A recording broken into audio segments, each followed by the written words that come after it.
prior to COVID, 50% of them were all of them, the majority of them were like, let's just see what's going to happen. And then 50% went on the sideline because they're like, it's going to be a crash. The other 50% jumped in and exponentially built their wealth. Yep. So many. And really? so... Yes. Because scared money don't make money. Oh, yeah. So, and we were talking about this on a walk. I think if people weren't scared, they would do so much more financially. 100%. Because in every and area of your life. Be aware of that. Because here's the thing: what they don't realize is, let's say you make a mistake. Let's say you do something stupid, which we do a lot. We do all the time. I mean, this last year we made over $100,000 worth of mistakes. But that being said, here's the thing: we're better off because we learn from those mistakes, and those are the mistakes that people aren't willing to make. And again, it's all relative. Yeah. So if you make $100,000 a year, you might make a $5,000 or a $10,000 mistake, and it's like, well, I know not to do this, and next time I'm going to do this and this. So you're farther ahead, and that's what builds your muscle, of course, to continue to do it over and over and over again. And what will happen is you'll win 20 times, but you'll lose on the 21st time. Yeah. And it's like, when we embrace that, we live in this world that looks like perfection, and I think people just need to give themselves grace and understand that that's part of the process. Yeah. Clinton! What a weirdo. It is 70s? Yeah. Nice to see you again. Nice to see you again. What's up, Hi. Ken? Nice Good to see you, my man. Welcome back to Boise. We'll bring it in. Thank you. Was that Pretty so much fun? like Should I brothers take now. these Yeah. off? Okay. Cool shoes. I work for Amazon now. Oh, nice. So Oh, yeah, the inflation. You're trying to really feel the inflation, huh? You gotta business has been suffering, so Yeah, you gotta find some other little side income. multiple streams. You know. Nice, red pens. Look, We got foo-foo I haven't drinks. told I'm Gary. in. I'm This in. is my wife's Nice. favorite thing. Yeah. Is These it? foo-foo drinks. It's just Little- sparkling water. Trust me, Yeah. it's Let me we see. have. It's the little She things. spends Gary. $100,000 a year Yeah. on sparkling water. Do I sit here? Do I You sit sit in? wherever you want. Where do you want me? I also No. probably spend $100,000 a Sit year. in the boss's Yeah. seat. Okay, yeah, sure. It's a round table around here. How are you guys? Smells We're great. good. How are you? Good to see you again. Thanks. That Feel was like my my- winter candle I found in my closet My this chi morning. is aligning right now. Oh yeah, I I'm feel so it. glad you brought that up. 'Cause- Yeah. My chi is aligning. Yes. Nice. Thank you. Look at that. There we go, guys. Ah. Namaste. Namaste. Namaste. Namaste, guys. There we go. Oh, I just feel so much more connected to the planet when I'm around Gary. I just feel like a Grounded. shell of fuck when Gary's not in my life. Oh my gosh. Yeah. Just about Well, money already then, and huh? such bullshit. Hey, Will you close that door? Sparkling water's the best. I know. Okay, which one should your I boy here? choose? He's not with his mom. This is my favorite. Ken. Or he would be in Okay. school. K-E-N. He would be in school. Ken doll. Simple as that, yeah. Okay, I won't forget You know the real Ken Doll died because he had his 212th surgery. I did not Have you know ever that. seen him? What real Ken doll? Why don't you guys? You guys gotta Google this guy. Yeah. He looks like a plastic doll. Oh, wow. Oh, So I've many seen a surgeries. Barbie Yeah. that she's got extensive work. And He was the male version. He And died. he died? Yeah. Too many surgeries. Too many butt implants. Yeah. Gosh, Seriously. no. You know, you could just do squats. Yeah, you could, but that's hard. That's harder. Gym or- Yeah, that takes time. Yeah. It takes Huh. time. What have you guys been doing? We went to Building- Montana. We bet on pig races in Montana. last Made it week. big. You So yeah, if you want to know our new investment, it's pig races. smart. I've heard big things. Killed it. Yeah, Just killed it. nice. I'm thinking of selling the companies and going all in. going on pigs. all in. Yeah. I'm trying kind to of an pi- all-in I'm person. trying to picture these pigs. Are we talking like farm fat pigs, or Yeah. are we talking little Big tiny? ones, not little. Big. Whoa, Oh, like wow. heifers, Yeah, like yeah. that, like. Yeah. So slow. Like you have to Take a spray nap them with during that. water. Ugh. They won't They go. spray with them with cold Yeah, water. they're They not- do to Yeah, and get them then- going. Yeah, and then they're so tired at the end they have to take a nap, so they have to rotate 3 groups. No Yes. way. Yes. Whoa. They were not made Things for people me. come up with when I need to step it up. I went to goldfish races at Silly Birch, and I thought that was cool. But I need to live cooler like you guys. You guys are watching pig races. Well, Montana. And you could, and there were some side bets going on. Oh no, real betting in Montana. You can bet everywhere. Yeah. Oh, you can bet on anything. What- Anything. Were you guys on West or Eastern Montana? We're like an hour west of Billings. Gary, Okay. if you ever want to know how I get this sick get up, I'm listening. pig races.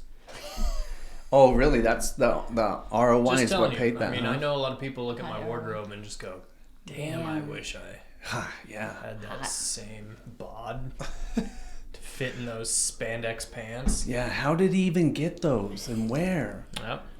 These There's pig races. Yeah, a lot of people. I mean, it's the things that are in everyday life that people don't expect. And It's true. I just capitalize on those opportunities. Pig races. Next thing you know, we're gonna be wearing black and camo. You know. I'm gonna bring you guys a pair of these, I hope you That's do. what I'll do. That would Yeah. be so It'll be a gift to you generous of you. and you won't wear anything else. The only time I dress up is All when right, we're doing deal. public talks. It's April is no longer physically attracted to me because of that. Because She's- of what? she- Because we- of that? This Yeah, get up? we have date night every Friday night, and She usually, goes by usually herself. about every 3 months, Dating myself. she goes, please Please put dress something up." on presentable, please. So Listen, I get it. That's my typical wardrobe as well. In fact, it's been a long time, actually. I got to take that back. Because you saw it. I wore the same sweats every day. I was like, I got nothing to do. Yeah. My work's on the internet. I got nothing going on. We've recently been on the Lulu Abc Pants. Yeah. These have been nice. They're really good. Lulu. Yeah. They do a good job most of the time. I used to. Minus Most the of the socks. time. Minus the socks. I've never Their worn the socks are socks. terrible. 2 thumbs down. Oh wow. Really? Never Don't worn them. even try. overrated. Lulu socks. I wouldn't. But everything else. Yeah. Ah. Well, the pants are nice because they fit perfect, and I was like, who would spend $125 or whatever on pants? But then I got the coach's discount because I coach rugby at Eagle. They have a coach's discount? You got to give them like a thing? 30%.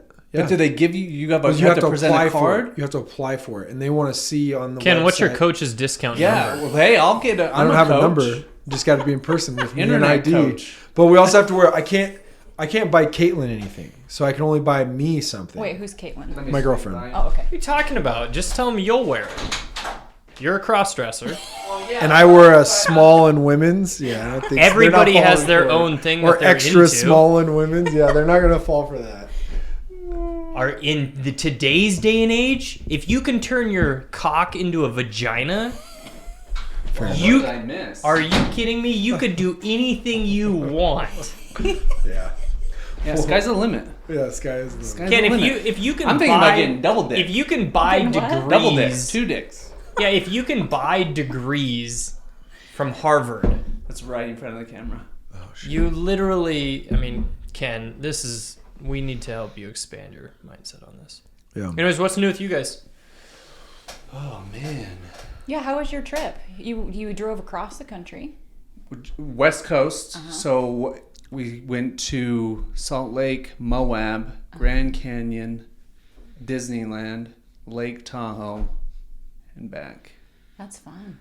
It was fun, but it was exhausting. Yeah. You know what I noticed is how stressful driving is, especially like when you have a kid, and my truck is huge and it does not handle like a car. So it's like white knuckle, 5 hours a day, you know. Oh my gosh. So by the end, and then shitty sleep. Really? You know, sleeping in hotels, and so by the end of it, and then Noah 7 just ask questions and talking, and oh my gosh, just I have to entertain him. So by the end, I'm like, oh, I'm done. I need a vacation from this vacation. But it was wonderful. I mean, the memories and just I really could see him grow and mature by the end. Yeah. Like learning, I don't know what lessons. But just learning exposure. and growing. Yeah, I think so. Yeah, that's awesome. And I mean, because we went to the Grand Canyon, he was terrified of just the view and the height, you know. And so I think me just kind of pushing him and making him go to the I mean, there's a fence, but going to the edge and looking over and taking pictures, it really pushed him out of his comfort zone a lot. That's cool. Yeah.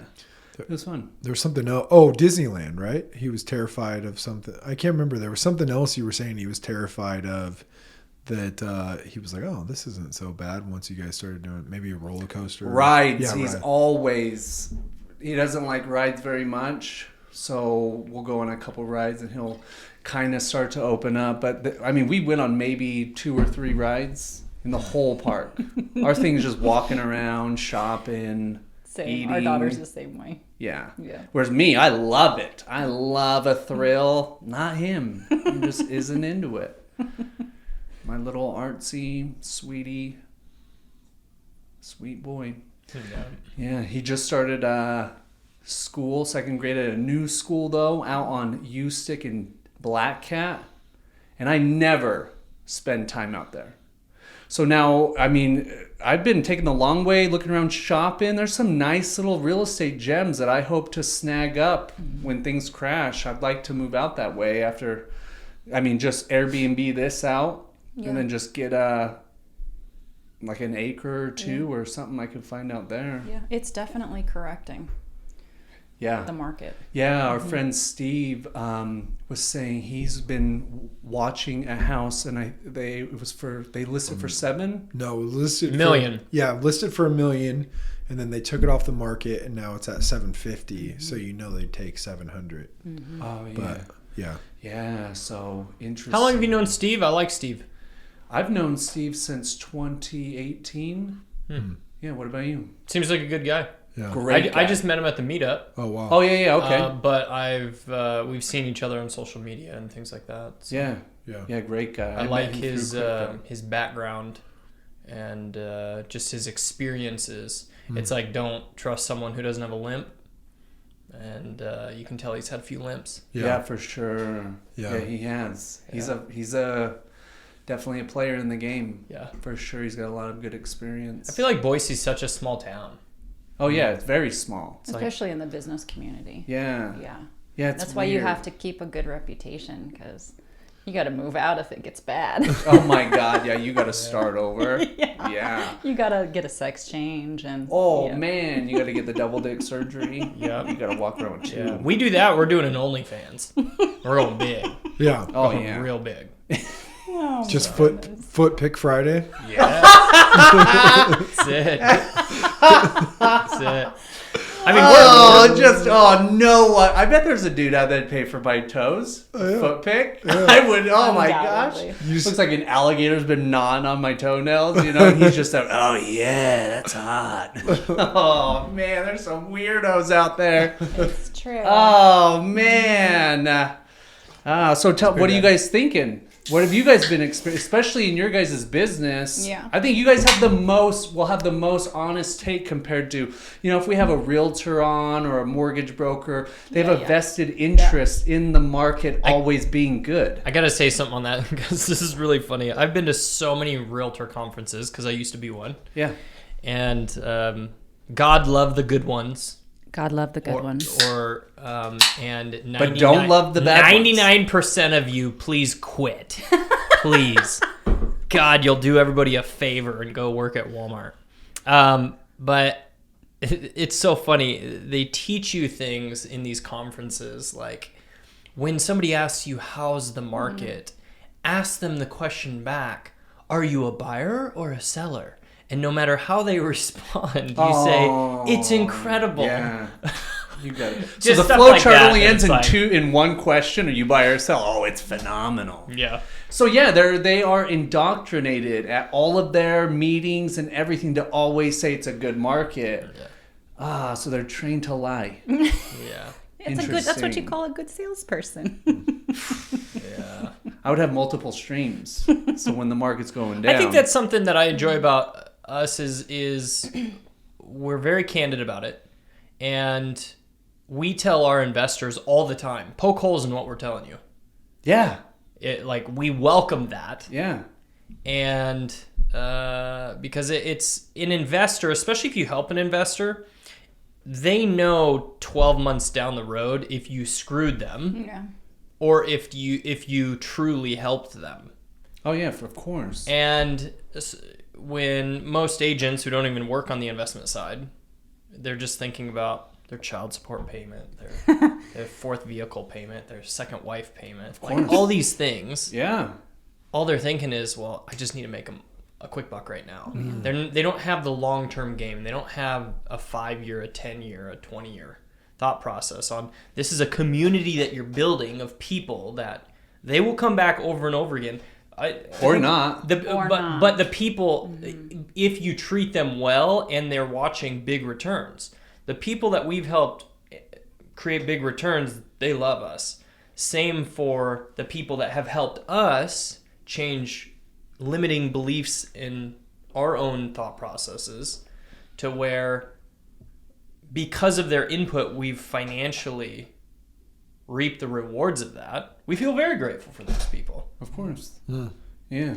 What would you guys say is like the biggest thing you guys are noticing in the market? Well, no. So first of all, when people say real estate, they kind of group all real estate into one bucket. Totally. So I think it's important to kind of dissect it just a little bit, because just like in the crypto space, there's so many different avenues, right? Oh, yeah. And people from the outside lump everybody in the same bucket. Right. So I would say, most people are interested in the on market, meaning on the MLS market. Right? Yeah. Our niche business is off the MLS. Right. So our particular business model, working with investors, doesn't follow the trends, which we're grateful for. It means that we can typically always be getting a good deal because we're always buying off the market. But on the market, right, in most metropolitan cities, right, because we buy and sell properties in about 20 different states, mostly landlord-friendly states. And in most metropolitan cities, which is where I always encourage people to buy, because those are properties that appreciate in value over time, sure, they're doing pretty much the same thing everywhere. So in most of those metropolitan cities, it was a white-hot market. I'm talking like, so if you look at real estate over 100 years, it appreciates about 4% on average over the long haul. Per year. Yes, per year. And sometimes it goes down and sometimes it goes up. But in most metropolitan cities in the last decade, you're looking at 15, 18, 20, 30% up from last year, which is just unsustainable and insane. Yeah. And so if you look at most of those cities, they've kind of leveled off. So like, let's take the Treasure Valley where we live here, the Boise, Nampa, Meridian, Caldwell, Nampa area. So Ada County, Boise, Meridian, let's see, last year we were up, I think, 18, 19%. Yeah. We're at 5% for 2022. So we're still going up. Still up, yeah. But it's not white heart, it's not the red end of hot. the year. It's not the end of the year. The worst part of the year is coming up, or it's the slowest. It depends on interest rates. Oh yeah, right. Yeah, but those are going to keep going up. Yeah, they just came out and said it was going to keep raising until 2023. Yeah. So I mean, but if you look at Canyon County, Canyon County I think is up like 18% from last year. Year over year. Yes. No. Whoa. It was more the year before. But you have to understand how you have to look at geography of a city. So look at Ada County. It's got the hills, and it really can't expand anymore, right? Its inventory is basically its inventory unless we build up. You can't build out anymore. Right. Versus Canyon County, that's the urban sprawl. So when people are always like, where should I invest? Well, you should invest at the urban sprawl if you can, because those are the properties that are going to continue, right? When you can't go up anymore, you have to go out. Right. So does that make sense? Yeah, but let me ask you this, because you use a keyword, because I've been really binging Robert Kiyosaki this week, is that most people, and you might be talking about your clients, but the average person thinks of their home as an investment. It can be. I mean, it depends on how people interpret investment. What do you mean by investment? Do you mean a savings account? Yeah, it could be a savings account. Sure. But unless you're actually taking the equity out of the home. Meaning you have to sell the house. No, you could refi, cash out refi, if they allow it. But then you're still paying interest, aren't you? And you have to pay that back. So it's still debt. Yes, but if you can make more money on that money, like if you said to one of your clients, hey, you've got $500,000 of equity in your home, let me show you how to take some of that money out, put it into crypto, and even though you're paying 7% interest on it now, I can get you 20% back. Of course, yeah, that's great. But then that even goes to further the point is the average person would never. I bet 80% of people are cashing out their equity to buy stuff. Well, Shit. yeah, of course. Yeah. Shit. So it goes to further the point is that the average person looks at their house as the best investment they're going to make in their life because they're not an investor. Of course. Yeah. Yeah. Another real estate agent that I work with, he was saying that whenever they take a lot of people this last 2 years were buying or selling their home, making like $400,000, but not putting that towards their new home.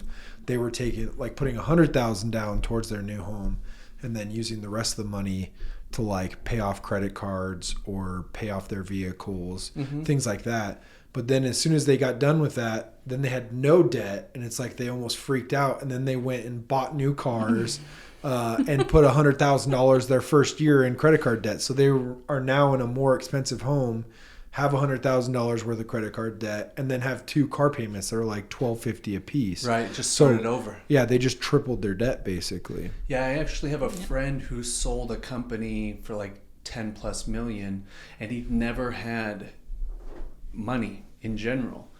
And when I talked to him, he said it made him feel so uncomfortable. He just had to just constantly how do I get rid of this? What do I need to buy or whatever?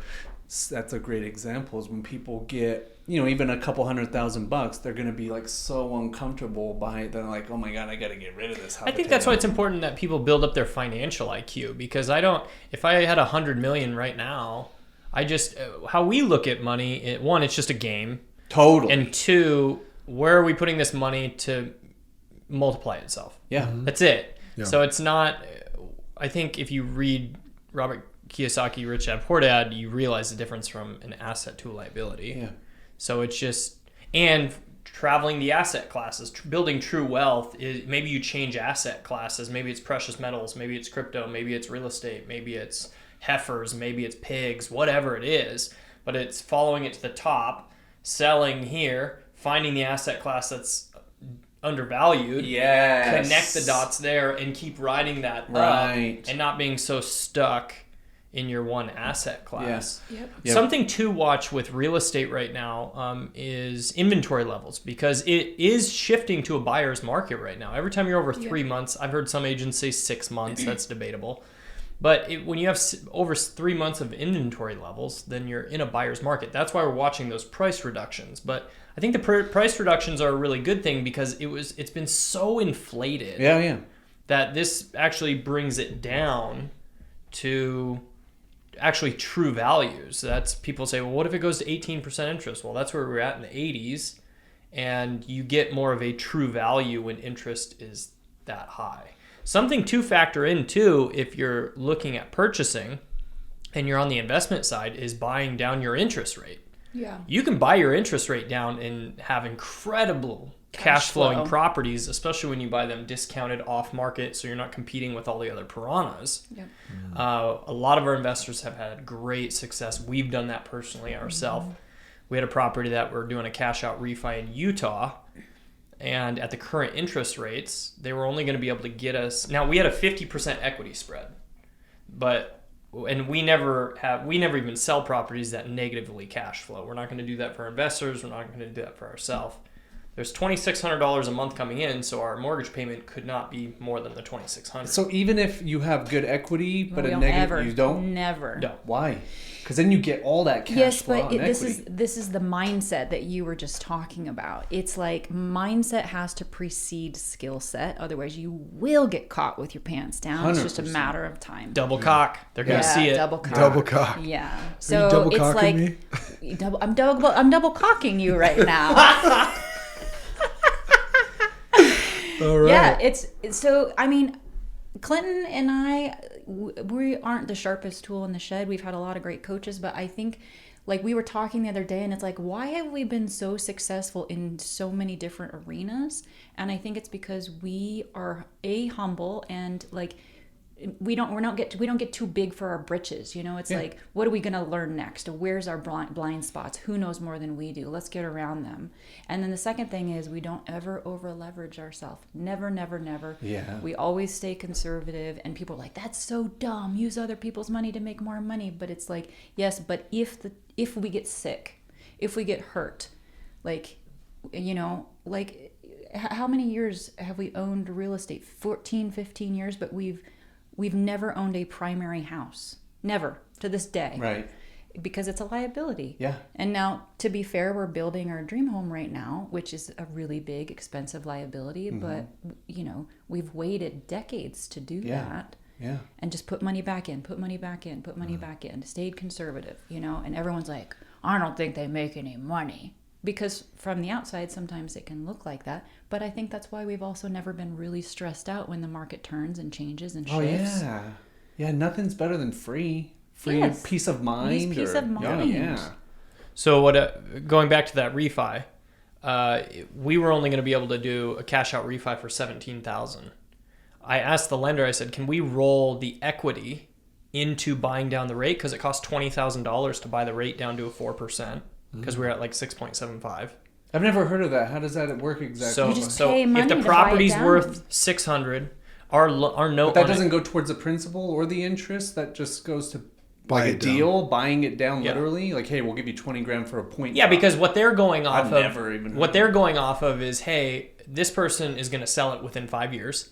So we made all that money. Oh, it's a in bonus. the first 7 Yeah, years. It's yeah. totally a bonus for them. Yeah. So they're willing to do it. Yeah. So we went from having $17,000. I said, can you roll in that $20,000 into the equity? And how much cash can we pull out then and still cash flow at $2,600? $127,000. Nice. So we went from 17 grand to 127. Now we still cash flow on that asset. Now we have access to 127K. Right. To go buy And more now properties. we can Right. Yeah. go acquire more and continue. Wow. Wow, that's pretty cool. Are you guys buying right now? Yes. You are? Always. Yeah. You're not like waiting for a further, No. just Here's- dollar cost here's- averaging here's your the real thing. estate? Is when you cash flow, how can you go wrong? Oh yeah, because if anything, rent's going to go up. So you Always. guys will, Because people were talking about the crash I was talking about the crash 2 years ago. I'm not ignorant to this.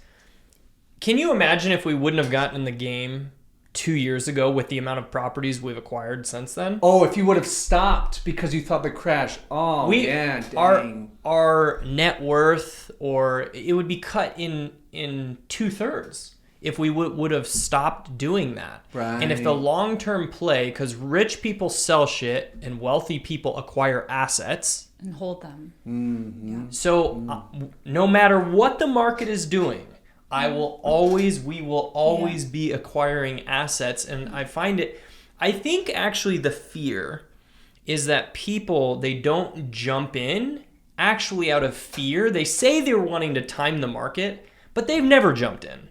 It doesn't matter when the market's up. It doesn't matter when it's down. Oh, I And deal with that all the time. People act Yeah, like, hey, 100%. Yeah, I'm not an early adopter. The good's already Right. gone. And Yeah. you're going, are you kidding? Like, we're just getting started in Right. the I crypto Wish I would have got in space. 3 years Yeah, ago. yeah. The wave has passed. Woe is me. Yeah. Government's Instead of gonna get always involved. looking at acquiring, like you said, acquire.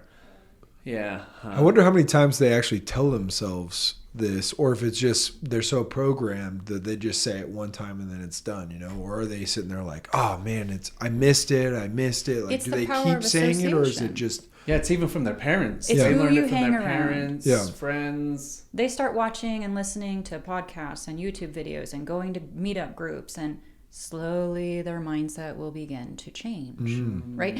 Clinton was an entrepreneur coming out of the womb. I didn't start as an entrepreneur until I was almost 30 years old. wow? And it was only because I got around different people. Right. So he started working in construction with, 1099 people early on, saw a different lifestyle, saw that entrepreneurial fire. I think it's just about who you surround yourself with. Yeah, 100%. And not to go off of what you said in the very beginning about real estate agents who should quit. I'm on the construction side, so general contractor. So I've dealt with a trillion real estate agents, and some of the things that they've asked me to do, I'm just like, man, I know that you thought that was inappropriate because you changed your voice, and it's like, but you still asked me to do it. So that means you're pretty damn desperate, like writing, let's not tell my customer that this roof is bad, because the VA loan is requiring a roof inspection. I'll pay you $500 out of my commission to write something saying that it's certified. It's ethical. Yeah, I mean, That's straight fraud. no joke. I've had so many things like, hey, if you do this for me on this job, I have these 3 roofs that need to be done. I'll give you all 3 of these roofs. And like just the shadiest things ever. And I mean, probably 10, 11 times a year. Here's a tip. If you want to work with an agent, and April has a brokerage. I'm not bashing agents. Yeah. I'm just bashing shitty agents. But there's good car salesmen and shitty car salesmen. Ask about their financials. Yeah. Because then you'll know what's their motivation. April had a conversation with one of our investors today. Ask an agent, let me see your account. Sure. No, okay, Go for it. If an agent's like, hey, I'm going to find you an investment property, the next question should be, how many investment properties do you 100%, own? 100%.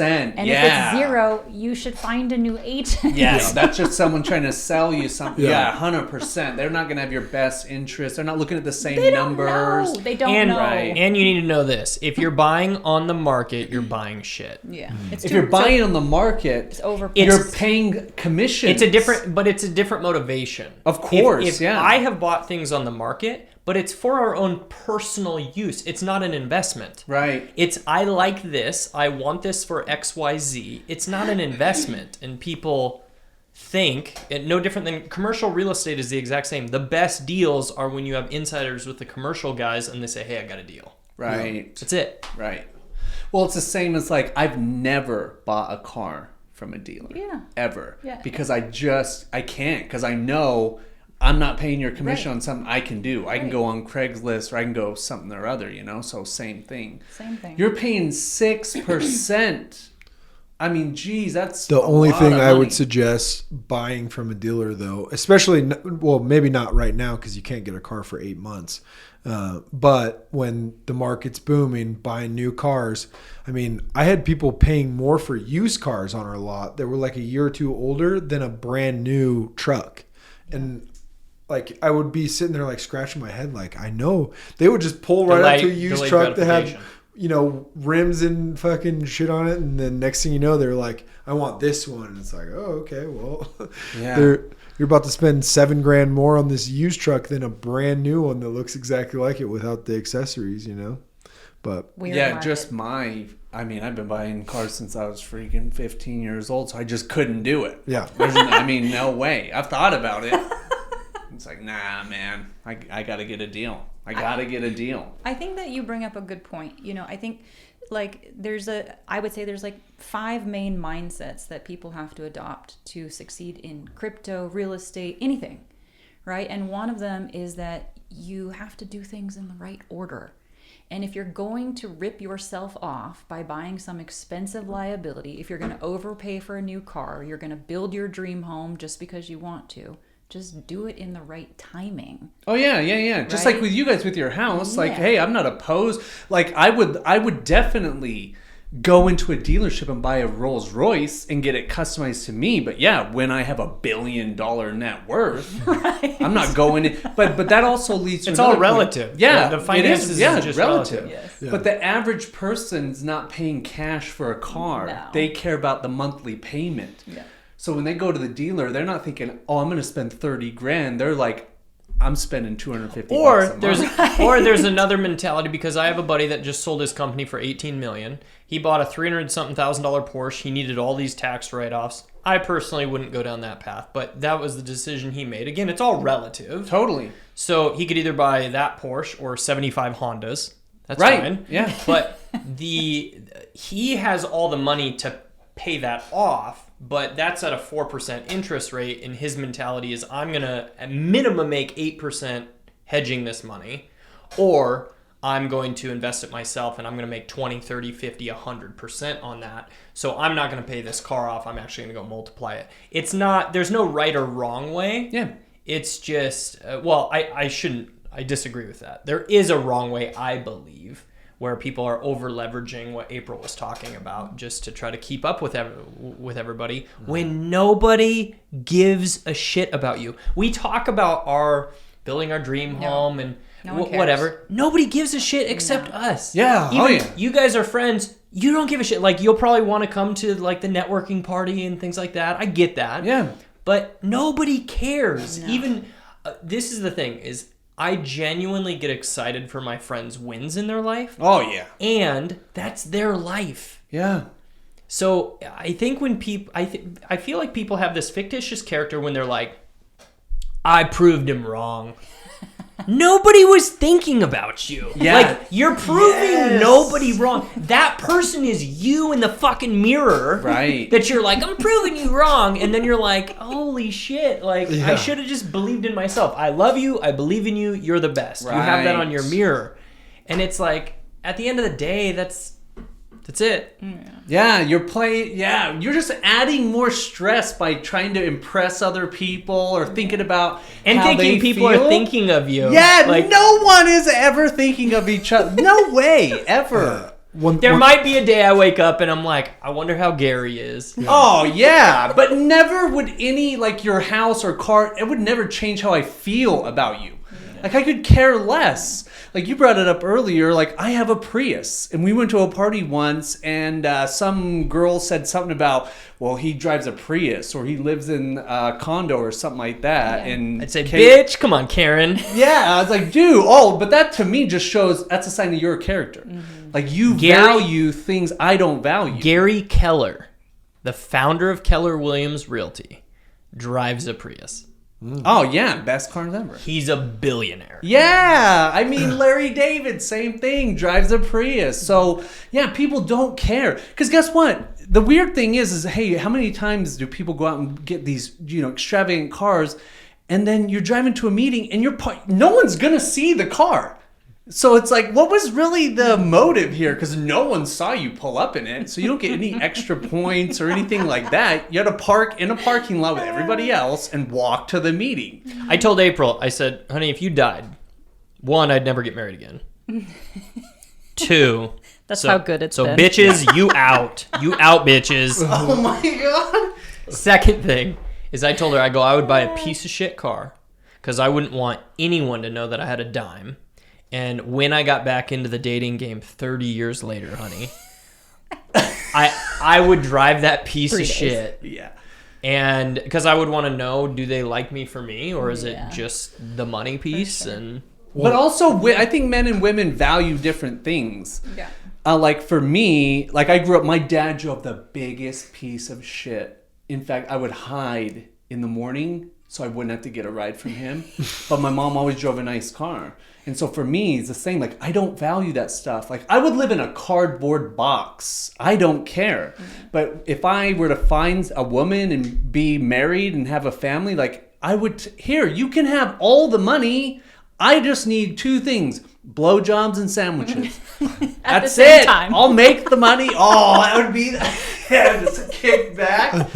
Yeah, here's a credit card. What kind of car do you want? Like, that's it. Well, we talk about this all the time. The only thing that drives the sandwiches the world, and blowjobs, is sex. Okay. That's why guys do what we do. Sex and food. Yeah, is 100%. because we're trying to attract the best mate. Yeah, like, and the most attractive women are going to want to be with the most successful men. I think the thing that's most attractive about April to me is I won't dig deep on the sexual side. But what I will dig deep on is her business mind. I think so many women it's just this like Instagram, check out my booty. This is how I look, and she prides herself on her brain. Yeah. And she has worked on that. She's progressive. She's constantly learning. Like, not only was I physically attracted to her, but I was like, holy shit, that is so rare. And I mean, how many women did I date that were attractive that I was like, please don't open your mouth? Oh man, Please, except for one thing. But other than that, like, please, like, don't talk. When I have you around people, don't talk, because it's like, have you ever read a book? Yeah. Do you understand finances? And I think that's one of my favorite things outside of she's direct. I appreciate that. I mean, there's so many things, and it's like, ladies, if you're listening, like, please pick up a book. Like, work on you, and you'll attract some badass. But that also goes to show, you bring up a really good point that I've noticed too, is what that shows me, like the Instagram, persona, is that that's the only value they see within themselves. Is that their identity. Right. Their identity is caught up in their body. Because remember, the internet, you're selling yourself. So that's the only thing they have to sell. Yeah. Whereas you brought it up, and I think it's so important, is the mindset. Is that that's so important to me too, but you're a high value woman, so you're 1%, so she's higher. Okay, so 0.001, but that's so rare. We just got a business evaluation. Oh, what? Keep going. I'm an asset. Yeah, big time asset. So I'm right there with you. But I think, so not to kind of veer off into a rabbit trail, but you kind of bring up a really good point. Are you married? I'm not. But you have a girlfriend? Yeah. Multiple girls? No. Just one lady. Hey, easy. She's watching. She's not. Ken? Yeah. Ken? But, so people were sort of forced to stay in relationships long term up until 100 years ago. Yes. And sex was something that was a duty for women. They were the property of their husband, and so I think they had to stay in a long-term relationship because they couldn't own anything. Their kids didn't belong to them. Now no woman has to stay. That's right. And so, I think it is true that women still have that kind of ingrained desire for security and stability financially. They don't necessarily need it from their spouse, although I think that it's still a desire for a lot of women. But a lot of women too are stepping up and saying, you know what, I'll provide this for myself. They're getting married later in life. And I think kind of the key to a long-term relationship that's more than just love and sandwiches and sex is respect. And respect, at least for us, is like, hey, can you teach me something new today? Yeah. And if you can't, we're probably going to get bored with each other, even if the sex is great. Yeah. Yeah. So if you can have a conversation, yeah, learn new things with each other, of course. Yeah, I think it's probably short-lived. One of the oddest things that I always experience are when guys are like, oh, I'm just looking for somebody to pay half the rent, basically. Is like, and you hear it just in different ways, like maybe not that verbiage, but I'm always like, if I'm living with a girl, I'm paying all of the bills that like I would have to pay by myself.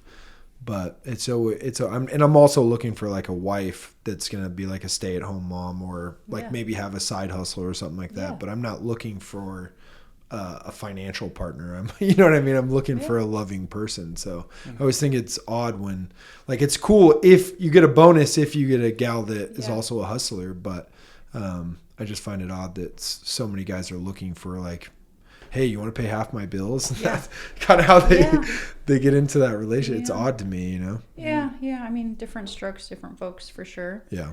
But I do think there's still that sort of like that desire for women to make sure that they're with someone who could provide for their babies. I think so. I think you brought up a really good point I've thought about so many times lately is I think that because women were kind of put in this box for so long and now they're out of that box, it's gone to an extreme. Yeah. So it'll come back to a balance, right? Yeah. But we do need each other. Do. We do. Like I don't remember where I read it, but there was a book that's talking about like the highest growing demographic is like single unmarried women, like in their 40s and things like that, and they're not happy. Yeah. We're not happy single forever. Like I've been single for 3 years. I'm getting to the end like, oh this is getting lame. Yeah. I need to get my shit together. I need to go find a girlfriend or something. Because it's not just start doing these shirtless.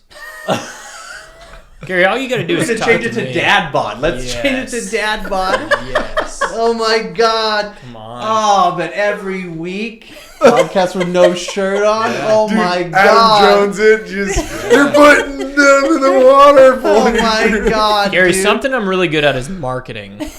I mean, that's a hook right You there. just gotta talk to me. Yeah, the Oh, thumbnail. sure. People would always be clicking on that thumb. What the hell is this? Your audience would increase its female followership. Oh, I doubt that. I doubt that. Gary, one there's wants so to many see women this. that would rub their business all over your brain.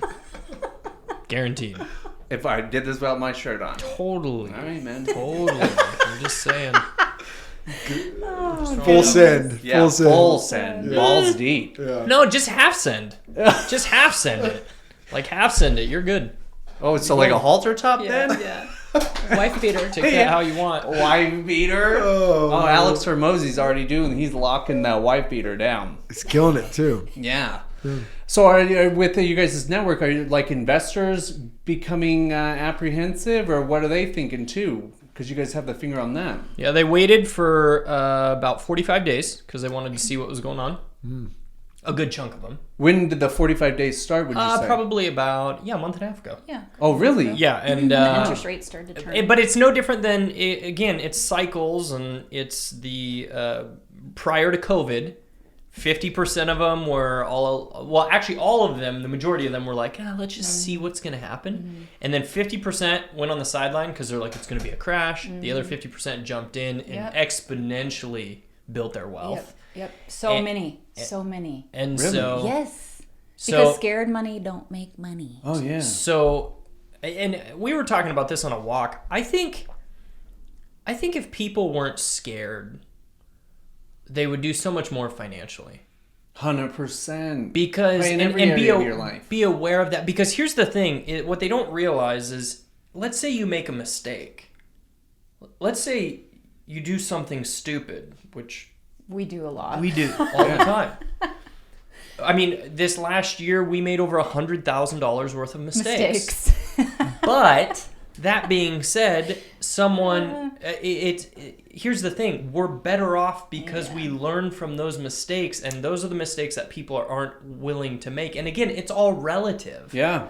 So if you make $100,000 a year, you might make a $5,000 or a $10,000 mistake, and it's like, well, I know not to do this, and next time I'm going to do this and this. So you're farther ahead, and that's what builds your muscle. Of course. To continue to do it over and over and over again.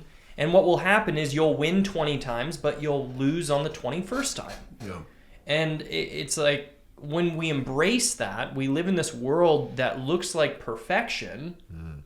And I think people just need to give themselves grace and understand that that's part of the process. Yeah. In fact, you're never going to succeed unless you overcome those lessons anyway. So it's almost like no matter what, to get to the destination, you have to overcome this lesson, no matter how it clothes itself. So unless you're willing to fail and get out there and look stupid and make mistakes, you're never going to reach the destination. Which is so opposite from schooling. Oh, yeah, that you 100%. can't make mistakes. I think that's why we have such a difficult time as adults, and people don't talk about their failures. Right. We've been conditioned Yeah. to avoid them and to see them as bad things. It's just data. Just data. Yeah. Oh, I could just make an adjustment next time. There's always a next time. Yep. We've been conditioned to think that failure is death. Exactly. There's no, if you fail, you can't try again. So, but that, it makes you almost think, going into like the conspiracy rabbit hole, that they want people conditioned like that so that they can have good little workers. I mean, I read kind of a really we're big into education for our daughter, and because we wish that we had had a better education from the beginning, because you know, if you look at some very successful second generation, you know, billionaire entrepreneurs, there's a reason why they were able to continue on and make their dad or mom's business successful. Yeah. And so, you know, we're always trying to think, you know, we're appreciative of our parents, but how can we do it better, especially in the financial arena? And so we went and we interviewed every single school in town here, all of them. No Yes, way. all of them. Damn. And, you know, there isn't a school here, and maybe it's just the size of city, that teaches kids to fail forward. Not one. Yeah. And so we had to find a school online for our daughter where they don't take tests, they don't get grades, everything is about failing forward. And the number one thing that the faculty try and do in the first month is re-educate the parents Whoa. how to think properly. No To way. not argue with their kids about doing work, to make it their responsibility, that mistakes are something you get excited about because that builds self-esteem. Wow. I mean, just reconditioning. 100%. And I read this book, I don't know, 5-6 years ago, a very controversial book. But yeah, it essentially talked about what you're talking about, is that the traditional school system, at least here in America, was set up to create industrial, non-thinking workers. Oh yeah, Yeah. 100%. Yeah. Yeah. So it's to separate the privates from the Yeah. higher class soldiers. Yeah. I pledge allegiance Yeah. Oh, every yeah, they're day, getting it as soon every as you go in there. class. Yeah. While she was reading that, I was reading The Ethical Slut. Oh really? Nice. What's that about? Feminism? It's about polyamory. Oh He's really? kidding. What's polyamory? Where you have multiple Having more partners. than Oh, Yeah, multiple. yeah. So basically, That sounds being like a hell slut. to me. More than one. Like, wait, who likes what? Ugh. I was reading that book and he got nervous. He was like, do we need to have conversations? And I'm like, no, I'm just curious. I want to know why people think like this. like bi-curious? No, not bi-curious, but like, hey, if I wanted a second husband, are you cool with that? And he's like, yes. We don't really see that in history. Women don't really go that way, but men do. That's interesting. It sounds like It That sounds sounds like like a lot of hell. work. It would be a lot. one relationship is a lot of A work. lot of emotional. Yeah. Oh yeah. Like, dude, you're a fucking god. But again, conditioning. I grew up, but I have a good friend who his family's polygamous, grew up polygamous. And then they got out of it. But his dad was still, they got out of the religious aspect of it, but his dad was still with all the ladies, and they were great. My great-grandfather had 3 wives, and that's why they moved from Denmark to the United States, because it became illegal there. Went to Montana and then went to Soda Springs, Idaho. My grandpa was one of 15 from the second wife. First wife had 3, and the third wife had 9 kids. Wow. So, yeah. Amazing. Yeah. It's crazy. But that would be. Not me. Yeah. When I think about that, I don't want 3 people in the bed. That's no way. You climbing over everybody in the middle of the night to take a pee. You take turns. Yeah, I guess. Oh yeah, everybody has their own room then. Yeah. No, just your own night. All right. Gary's open to it. We're getting, Wait a minute. we're diving into the book now. I'm Gary's excited. reading The Ethical Slut. What did this book say?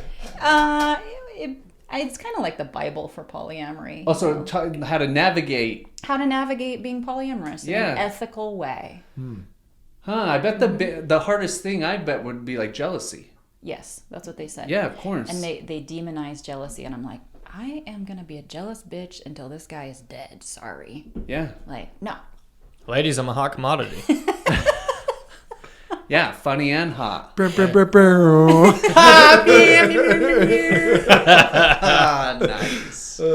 Mixtape coming out soon. Ken, what's new in your world? Man, just construction's pretty crazy right now because, I'm only working big deals right now because only people with money have enough money to get jobs. Which a big deal is what, $1 million plus or what? I'd say 250 and above as far as like 250,000 and above. Yeah. Okay. Yeah. And typically they're not taking a loan out. Where are you selling a $250,000 home? Oh, no, so I'm not. remodels. I do remodels. I'm a general contractor. $250,000. Thank you. Yeah. No. Yeah. I don't build new homes. Okay. I just do remodels. And I love that side of it. But some jobs are custom jobs. Some and they get pretty crazy. It's funny because it's not always the wife or the husband that there's one person that's the budget person and one person that's the spender, and you have to meet them in the middle on every project. So you're a therapist. Basically, yeah. I'm guiding them like, hey. What are we? I think we're both kind of conservative. Oh, yeah. I've never met that before. You guys are wild I know we're force. weirdos. On the house, who has been the budget person? Who's been the spender? I mean, again, I think we've worked together for a long time, so we kind of you already stay in know our lane. how each other works. Like, I don't touch the garage, I wouldn't dare, that's his space. Yeah. Yeah. But yeah, average kitchen remodels, not doing those right now because it costs too much money. In fact, I have been going out to a lot of jobs lately, and this is more recent thing, where the project is either they've taken the deposit and ran, or their place is demoed and they're like, oh, well, we had 40 and now we have 25. And it's like, well, the kitchen doesn't get cheaper. Yeah, dang. And so that's been happening a lot. I mean, remodels just cost so much damn money right now. And there's so many people out there. I think all the McDonald's workers and guys are now general contractors. And they're taking on projects they're not ready for. They don't know what the actual cost is. Or I always hear, I love general contractors that say, oh, well, I'll just do this side of it so it brings the cost down. Well, that price should go up if you're on site, like actually doing the framing, because if you're not doing other things that you should be doing as the boss, then you're not bringing on more money. So now you're wasting more of your time. Yeah. And just people don't know how to estimate jobs, especially with the prices going up so much. Like if you haven't done this in a while and it was $4,500, a year ago, and then all of a sudden you take on another job, you're like, oh, well, it was 45, so I'll do it at 5,500. But now that excavation and concrete is 12 to 15 grand. So is it just materials that have gone up, or is it also people raising their labor prices? Yeah, labor is insane. And is that because people have been getting checks to stay home, and so there's less people in the workforce, or what are your thoughts? I think hard labor is difficult, and it's so easy to find another job right now. No one's really like trying very hard. So I think that's one part of it. The other thing though is I think crypto was a big deal. There's a lot of people off that AMC. Like one of my head roofer guys, he was into the AMC pretty early and made a bunch of money, and now he just day trades. So that was a pretty skill labor. I think he's getting his butt kicked now, because now I'm getting text messages of like, hey, you got any work? Blah, blah, blah. But I think crypto and that AMC deal, a lot of people, and maybe they started investing because they got the extra money from the government and they were already at home. So lost a lot of guys from that. And then I think that a lot of places are taking advantage of certain deals. As far like BMC West, they stacked up 25,000 sheets in their inventory, and they were just trying to get rid of some. And so I went in and I bought them at cost, which was $13.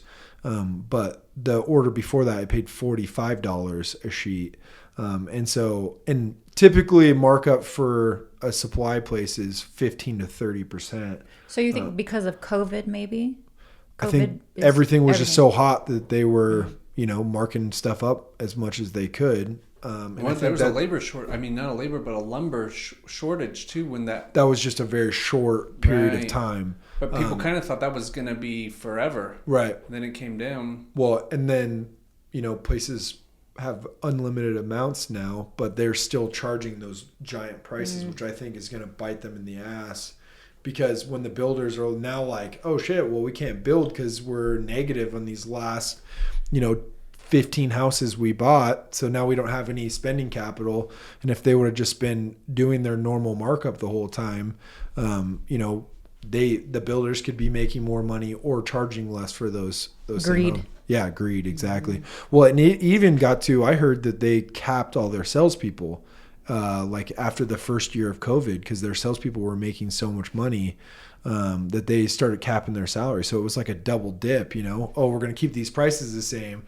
We expect you to work all this time, but we're also going to cap you at $150K. So yeah, a lot of stuff got created. And actually, I think there's only really 3 supply houses in the United States now, because there was a lot of big grabs for the small supply houses, and then they raised prices up on everything. And I think they're asking them to mark it up even more now, because there's Beacon, ABC, and gosh, I can't remember what the other, but I think there's only 3 left now. I mean, I think that's the majority of all business. Yeah. Cell phone carriers, Yeah. vehicle manufacturers. Everybody's so short-sighted. Yeah. Like people need to They got to think the long game through. 10-year Yeah, increments. you have For to. sure. But then also, it sounds like that when we have these booms and bust cycles, people get so over leveraged during the boom that when it busts, they go out of business, and then you have these conglomerates that eat up that market share. Because even right now, like, do you guys foresee, like, in the next 12 to 18 months that there could be, that it's going to continue down in the downward? Yes. Do you think it could be worse than 2008? No. You don't? 100% no.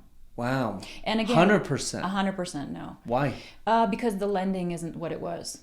They were lending to anybody who had a pulse back in 2000. If you haven't watched The Big Short, of course. everyone has probably seen that. But in 2008, 9, and 10, they were lending to people that, quite frankly, should never have gotten a loan.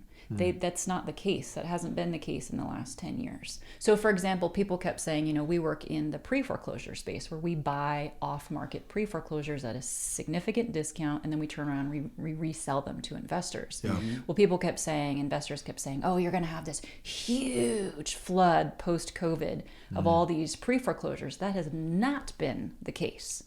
Because the reality is, people who own a house deserve to own a house for the most part. And there aren't all these bad loans anymore. Now, do I think that there's going to be crashes in certain areas? Yes, especially the areas that are overinflated. How about the Treasure Valley where we live here? I don't know. I think it will definitely be a significant correction, but a crash? Don't they consider 20% a crash? I mean, sure. How do you interpret a crash? Yeah. Okay. Yeah. But I don't think it's going to be doom and gloom like 2008, 9, 10. Wow. Not for most areas. So you don't think there's a lot of people just in general? Because I think that's what they wanted you to think was the loans. It's really leverage. So here's the thing, though. You have to look at what big companies are doing, whether it's in the crypto space or the real estate space. And in the last few years, something has happened that never happened before. And that's a lot of big money has started investing in real estate. They are not going to be selling off all their real estate. They are buy and hold. But I thought they were. One out of 4 and BlackRock, they're selling. Yeah, they just said that they were going to release, what was it? They were at like 6.4, and they were going to like get rid of $1 billion worth of properties or something like that, which... They were at 6.4 billion. Yeah, and they're going to get BlackRock. rid of 1/6 of that, which means they're still holding 5/6. I know, but... That's a lot of real estate. But it's also a big sign to get rid of 1/6. Yeah, because... What I'm also thinking of is we're already over inventory. It's not just Idaho that is over on inventory. There's a lot of places. And then now all of a sudden you have these guys shedding fat on top of that over inventory. I would ask the question, what's the intention on shedding the fat? Yeah. Is it because Redfin is over leveraged and their shareholders are saying, look, we better get these funds back? Or are they thinking a 10-year game? Who knows? No, I think it's... So what is that? Because again, people get so infatuated with the market. I don't care about the market as long as I cash flow and as long as I buy right. Yeah. That's it. Yeah. So it's like people, you don't have to sell when it crashes. If it crashes, If you're I can't cash say flowing. 100%. I don't know. If you're cash flowing. But the thing is it's like it goes like this with the majority of everything. But I've got to assume a company like BlackRock has got a team of, Guaranteed. researchers. Guaranteed. So for me, it's always what's the biggest... But what's the pressure up above? Oh yeah, they're publicly traded. Yeah. So it's like hey, moving the this Titanic. is a great time to do this. And my question is this, just like what BlackRock has done with some cryptos to essentially have them go belly up, are you offloading and then repurchasing after the correction? Is that happening? Who knows? Well, that could be, that's why they're unloading, thinking it could further dip. So, like, I even look at it like crypto is if I buy a coin and it goes down 5%, and I think it's going to go down another 25%. Yeah, I might. If my conviction's strong, I'm going to sell. Yeah. But you bring up a good point, is the whole game, and even, your guys' last meeting, what I'm really trying to get across to people is that the whole system, the whole fiat system, the whole debt-based system is now so over-leveraged that's what's going to pop. Like, that's, again, like, they even made a movie about it, trying to reinforce this idea that it was because of adjustable rate mortgages and these, unethical loan practices. That's why it crashed. I don't think so. I think it's because it was over-leveraged. The system got over-leveraged. It let off steam, crashed. They inflated it by printing more money. And now what we've printed, I think you guys were saying, I've seen 40, but they're saying 80% of all the M2 money supply that's ever been created has been created in the last 2 years. Yeah. So to me, it's only a matter of time for the whole system. And I think that's what we're at. Like, I think within the next 12 to 18 months, that's what we're going to see. We're going to see the end of the dollar. One of the economists that I follow, he bases it off of every generation's population, basically. And he said, like, my grandparents' generation, they were a 3-foot wave. The baby boomers were a 10-foot wave. And then millennials and then the next gens were all like 3 and 2-foot waves. And so basically he said the reason why everyone's so inflated or leveraged is because the baby boomers created so much, their population was so great that they created so many jobs that now these new generations can't fulfill. And that's why we're seeing so many problems, is because they're all either dying off because they're dying off at a higher rate than any other generation did. And then also because they're retiring. And so we're losing that many people off the workforce, and we just don't have enough to fulfill that. And those jobs aren't being filled. Yeah. Those jobs are gone. A lot of those jobs that the boomers filled are gone. So they're never coming back. Movie theaters. Right. Yeah. And that's what, so curious, because I hear all the time when people say, oh, well, back in the 70s and 80s, we had 20%, interest, but the dollar was strong. Yeah, that's a huge factor. By gold. Say again? It was backed by, or no, well, actually it got after taken that, off in sorry, 1971. 71, that would be so cute. It's totally different. It's not the same. Like, I just watched an incredible talk yesterday where he said the Fed past 6%, the system can't handle it. The dollar is dead.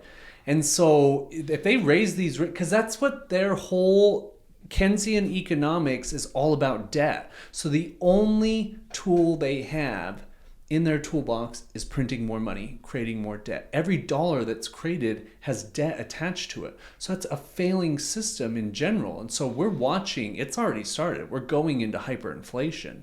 And so I think that this is what he said, they actually don't have control. They don't have control of the system. It's out of control. And so what they're doing is they're trying to use the only tool they have, which is raising interest rates to try to stave off inflation. the Feds have said that.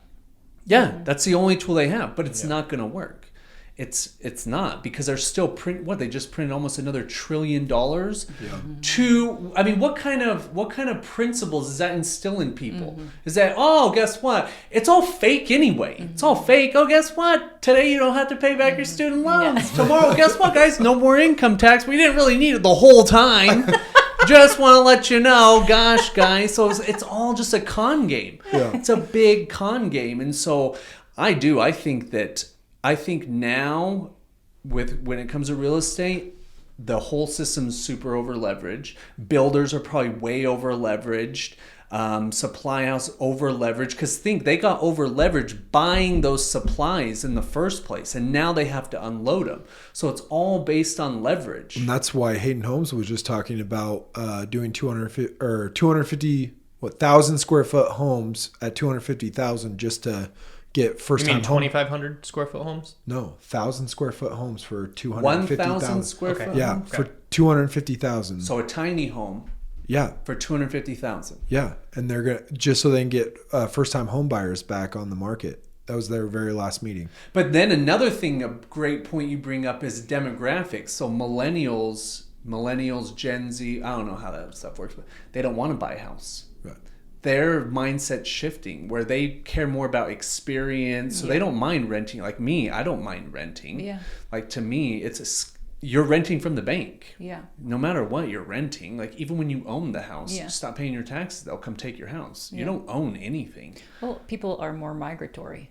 Yes. So demographics are changing, mindsets changing. Whereas, baby boomers, they were much nesters. Yeah. Whereas generations now, the world is at our fingertips. Right. We don't value the same things. Right.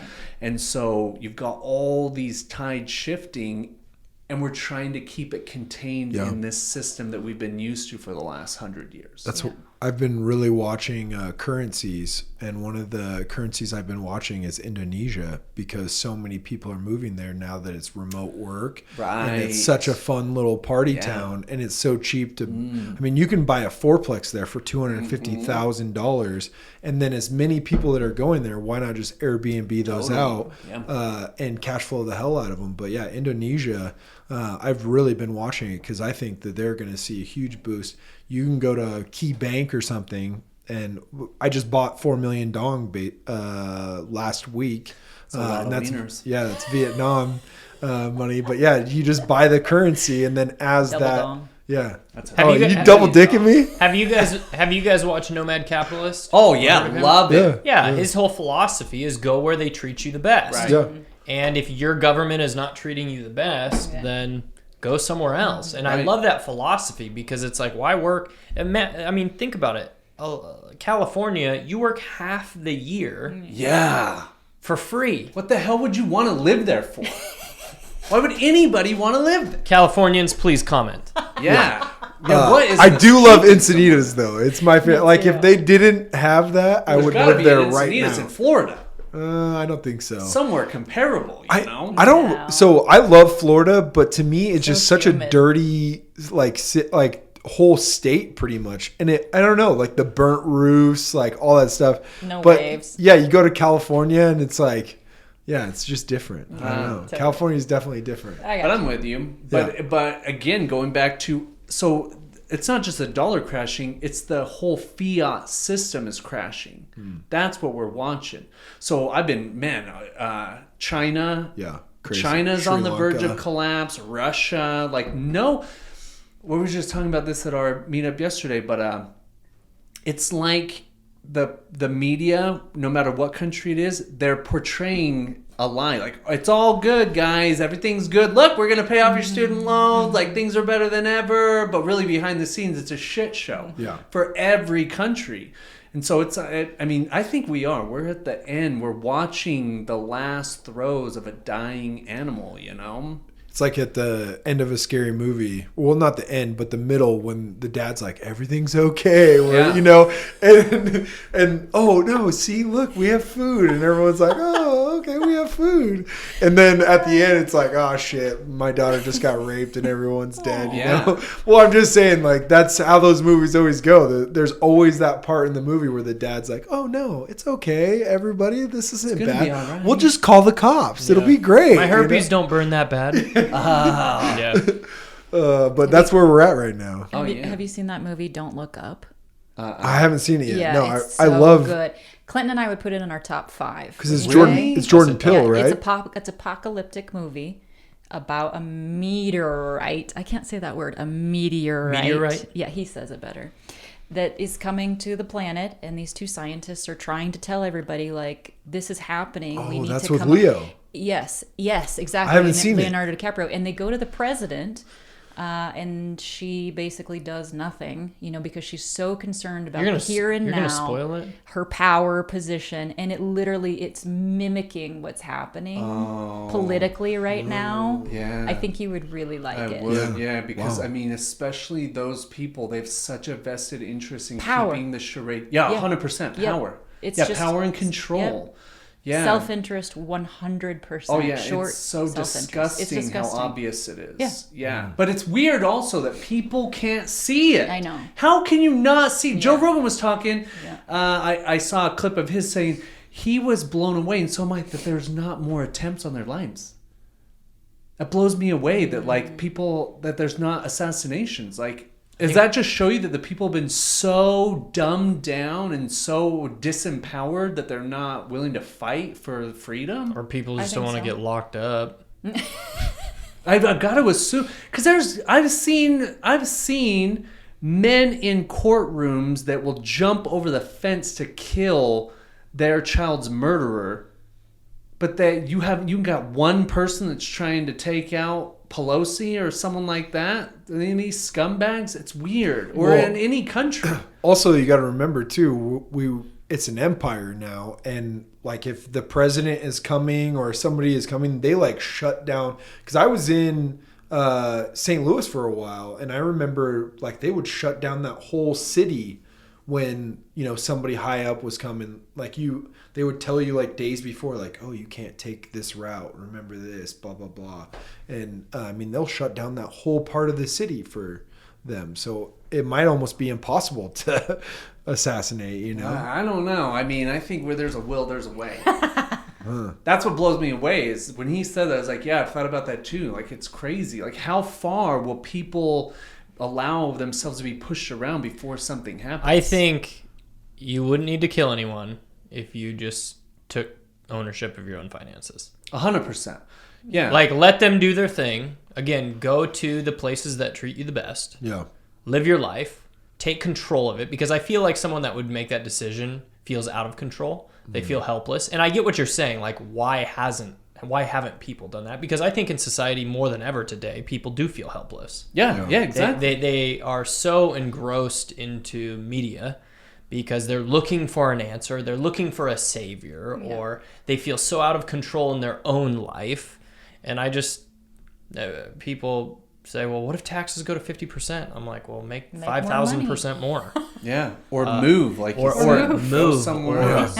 Yeah, it's like find solutions. Don't take the victim path, because if I ever find myself in the victim path, I have been there before. It's not a fun, invigorating place to be. So just put your big boy pants on and figure out your next step and take ownership of your life. But I actually think that's why the system has to crumble. Because it's only through it crumbling will people learn to take back their power. We've been so disempowered. I shouldn't say we, but most people have been so disempowered, they're even passing it on to their children. So it's easy to say, yeah, it's just a lack of responsibility. And I agree 100%. But it's been conditioned for so long and so many generations that you can't, it's like Buckminster Fuller said, like, you can't fix it, and it's futile to try to fix it. It's about investing into a whole new system. Because those people in power, they're never going to change. And they're never, and all the systems, all the programming systems that teach irresponsibility aren't going to change. I have to believe that's why you've believed in crypto from day one. 100%. Yeah. Because even before crypto, I was buying gold and silver. Yep. Because, the same thing. I saw, this is a scam. The emperor has no clothes on. Like, this is a scam. And so how can I take brutal responsibility? How can I take brutal accountability for my life? And for, like he's saying, is it starts with taking care of your finances. Because that's a survival tool. Like, try to buy food on hopes and dreams. Or a dream board. Yeah, or a dream board. Yeah. Yeah, you need money. And so if you don't have that right, just like if you don't know how to use a bow and arrow or an axe, you cut your own arm off. That's true. So it's the same thing. Yeah. But again, going to that system, why would you, if you want good workers, why would you teach them how to become free? Yeah. Well, that's all genetics are. If your forefathers were fat, lazy pieces of shit, you're probably going to be a fat, lazy piece of shit. But you could choose not to be one, but you're just doing the same thing you're taught. Eat TV dinners, watch TV, go to work, sit in a forklift. If you get anything from this podcast, hungry mans are not healthy. Yeah, hungry mans are not healthy mans. Thanks, Dad. Yeah. Oh, is that what your dad gave? Oh, Salisbury steak. Mom was Salisbury steak was the key. Yeah. Mom was out of town. Boys, you want cancer? Here you go. Oh. You want to eat rats? Here you go. Here's your Diet Mountain Dew. Oh my god. Salisbury steak and Diet Mountain Dew. Oh, I'm you gonna ready go to smoke my diarrhea Pall again? Mall. Here we go. I don't know why you're sick, son. Yeah. Like, I think it's a black lung. Yeah. gosh, so bad. Oh, man. Well, Anyway. Chicken pot pies, though. The I banquet can't- ones. no way. Those are the worst. It's like It's- a brick, a frozen brick. I was actually thinking about this the other day. The things that I ate when I was like in high school Yeah. and like fresh out of high school, I would never any of those things, like the pizza rolls and the hot pockets, and I'm like, I cannot believe I used to eat that shit every single day. Noah eats that shit. And no matter how bad you eat, I was noticing this. This is so funny. Everybody thinks they're healthy because it's a survival mechanism Yeah. to be like, I'm going to live a long time. I have seen the fattest fucks say, I'm healthy, as they're eating a bowl of ice cream and everything else, Gushers, fruit by the foot, pot pies, like everything. And I just, again, health is all on a continuum. I thought I was healthy, and then I watched this guy on Lex Friedman podcast, and the gentleman said, oh yeah, I'm pretty healthy. Usually I only eat sweets. He goes, well, like cheesecake I have usually once every 6 months.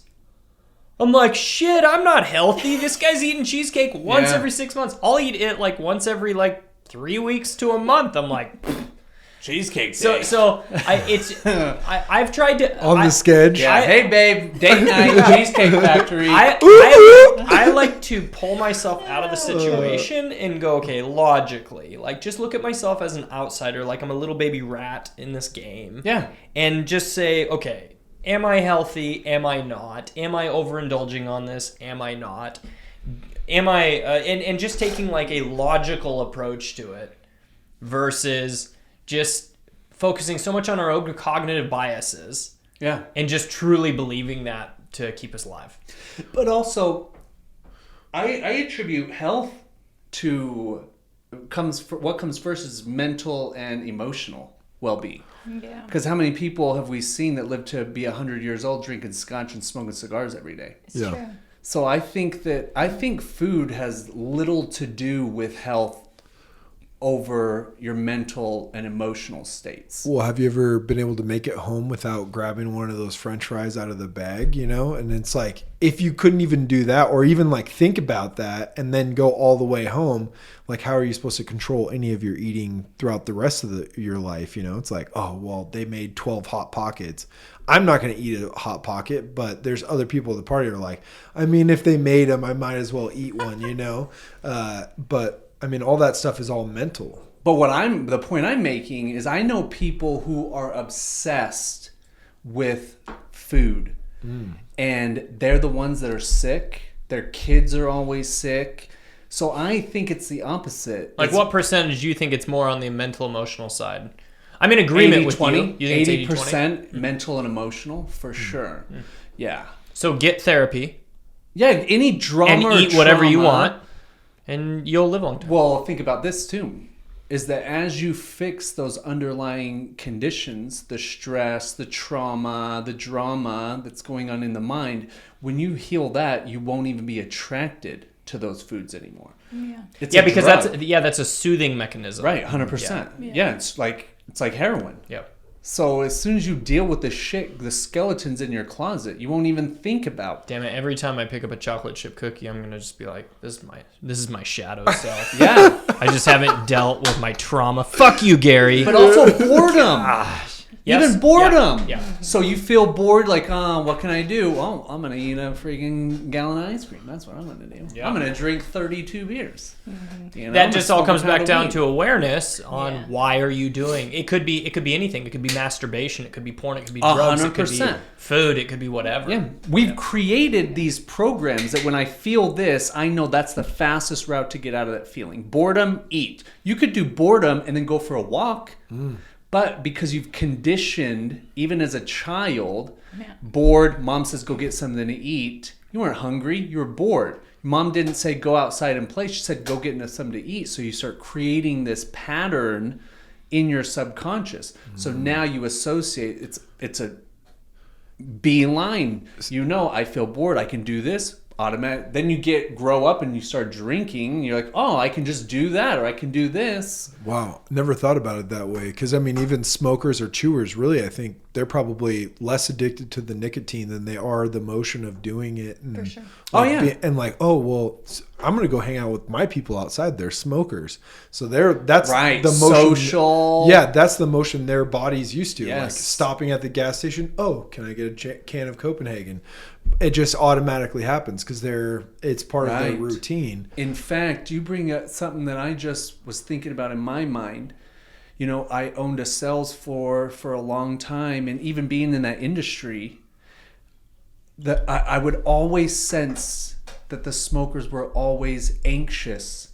So that's a way to get out of the anxiety. You got anxiety. You can go be social. You can talk. Get out of your mind. Have a smoke. Get a buzz. Have a talk. You get to escape that anxiety for a period of time. Wow. Then you go back and sit down. That anxiety gas tank fills up again. Then you're like, oh my God, I got to go have a smoke. It's really, you're anxious. What are you even anxious about? Wow. Like, how many traumas do we have lying deep, deep in the bottom of our sea that we don't even know is there anymore? Yeah. Because, again, the mind is so powerful. It just got you to forget about those memories, you know? Yeah. Uncle Tony touches your butthole in the shed, you know, I'm going to forget about that memory, that's for sure, you know? Then, you know, 30 years later, you're like, oh, man, yeah, I remember that. Well, I can heal. I can let that go. Yeah. It's true. Yeah. I think whether it comes to finances or relationships or health, I think that we operate on a subconscious level most of the time. Yes.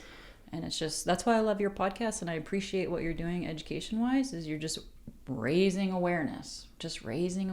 Like, consciously, what are you doing with your life? Yeah. It was funny. April was talking with a single lady, and she said she just went through a tough divorce, and she was getting back on the dating market. And she said, you just need to ask them one question. Just one.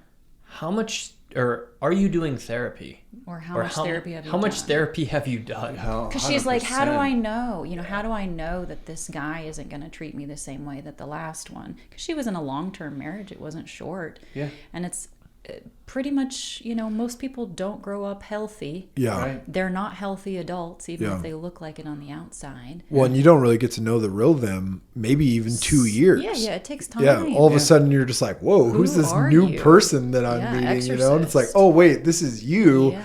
I just never got to meet that Right. person. And I mean, yeah, it's crazy to think about that. You know, it's But like, also, damn. I would, like, how long's your friend been single? Why are you 6 jumping into a months. relationship so quick? Mm-hmm. So what kind of work are you? That's what I would ask her. Why are like, you I wouldn't date someone that just got out of a divorce. No way. You got a lot of work to baggage. deal with. Yeah. Yeah. Agreed. I mean, it's been 3 years for me, and I'm telling you, I worked through a lot of shit in 3 years that finally I can come out on the other side and say, okay, What I'm trauma ready. do you have that you don't want to unpack that with her, Gary? I'm just kidding. Oh, don't man, yeah, answer I was that gonna question. Start laying it out on the line, you know, all my trust issues, playing. you know, that I got from my mom. But that's real. lady. Right? Oh, 100%, Yeah, it's real. That's real. I think that's the purpose of life. That's why we have these traumas, because the solution's always found in the challenge. So if you didn't have this challenge in your life, you would never learn the lesson that you came here to learn. We did not come here to make money and buy shit and enjoy indulgences. We came here to play a game, and that's to grow as beings, spiritual beings, you know. So those traumas are your greatest. Even your friend, the divorce, what a great teacher. You might not see it now, but 5 years you could look back on it and be like, oh my God, that was the best thing that ever happened to me. Totally. Yeah, that whole relationship. I look at that with my past relationship. That's the best thing that ever happened to me. I got my best friend in the world out of that experience. So I would only speak highly of her. I would only have good feelings for her. Because, man, that was great. At the end of the day, yeah, it didn't work out, but man, my life's better than ever. Yeah. So everybody can get to that. It takes you a while too to get to the point where you can openly create boundaries with somebody and say, hey, like, I've already been through this shit. Yes. Like, I know where this is going to go. So Right. like, hey, I just want to karate chop that right now because I don't want to go through that shit again. So Great like, you point. have to go through all those like past breakups and stuff to be the best person that you are.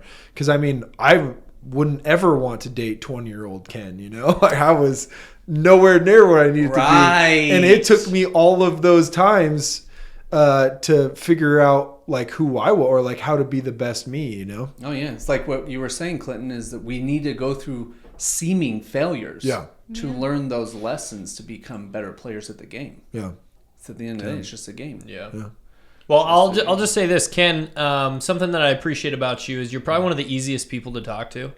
Like, you don't have this like air or arrogance about you. It's just like every time I see you, it's like warm and welcoming, and you're not just because you're like 9 feet tall and jacked.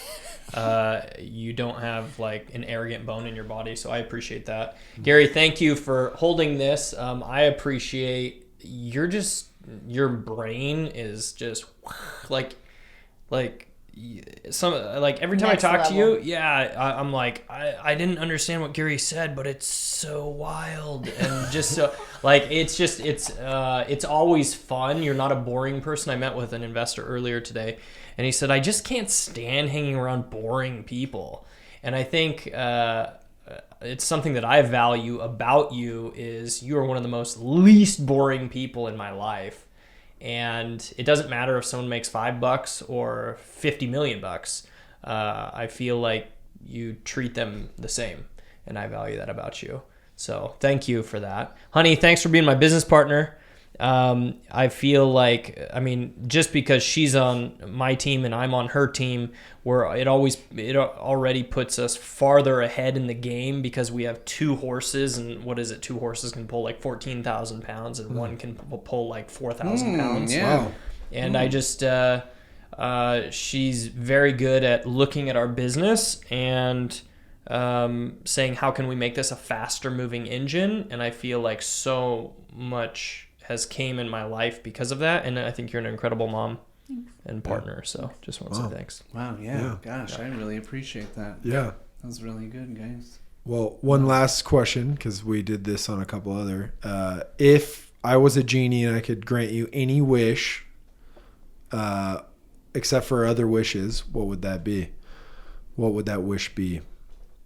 Any wish you could want. One. I would say total awareness of self. Wow. God. That's a good one. April's like damn. Wilder Pizza. I would say wisdom for a long, fulfilling romantic relationship with Clinton. Nice. Yeah. Wisdom. Wisdom for a long, fulfilling romantic relationship with Clinton. So like knowing how to maintain Knowing- that and yeah. even increasing it. Yeah. Lovely. Yeah. Nice. Yeah. How long have you guys been married? 8.5 years. We count halves. I mean, that's a big deal. So Yeah. We've been through a lot. Oh yeah. Yes, Yeah, I'd be so counting much. every damn week if I was. Right now this lady's been with me 2 weeks. 3,042 weeks. I mean, I've always said it. April's my best friend, and she's my partner in crime. She knows more about me than any human has ever known about me. And it's still there after all, in spite of that. Totally. And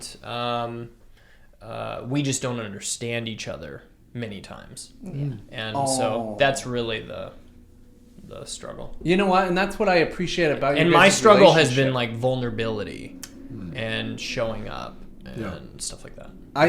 Wow. Because I think what I appreciate most about your guys' relationship is your guys' ability to communicate with each other and be open and honest and work through whatever shit may come, you know? I mean, this guy's an open book. I remember when they were up on the thing talking and somebody was talking in the background and he's like, shut up! That's so rude. Like, he so just much tells it more how it politely. is, you know? You did. Yeah. No, I didn't. That's so rude. Yeah. But I appreciate that you said that because I was thinking that in the back of my head. How many Like, other people God, are, too? yeah. Yeah, you got to command it. Hey, this is my ship. Shut up. Yeah. Yeah. That was good sick. job. Love that. Well, thanks so much, guys. Yeah. Good Thanks for stuff. having Can't wait us. for the next one. Here we go, guys. Get in there. 3, 2, 1. Team Ramrod. Team Double Dick. Team Double Dick. Double dicking me.